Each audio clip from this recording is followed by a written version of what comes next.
আজকে স্পেশাল রান্না ছুটির দিনে মোরলা মাছ। এই দেখেছো কি সাইজের মোরলা মাছ? এই চাঙ্গা চাঙ্গা মোরলা মাছ দিয়ে টমেটো দিয়ে হবে আজকে। আর রুই মাছের ডাগা দেখেছো? বিশাল বড় বড় রুই মাছ নিয়েছি। এর সাথে হবে ধনে পাতা দিয়ে, টমেটো দিয়ে। আর রুই মাছটা ভাজা হচ্ছে,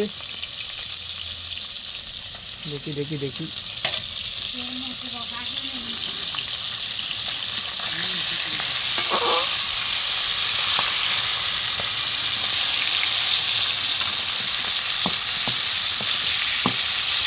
এই শালা,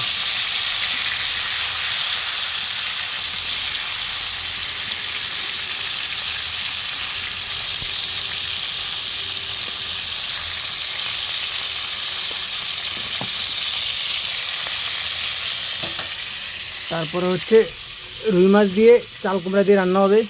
আর তো আমার ভাত হয়ে গেছে। আর লৌতি দিয়ে চিংড়ি মাছ। বেশি দেখাতে পাচ্ছি না, একা হাত তো।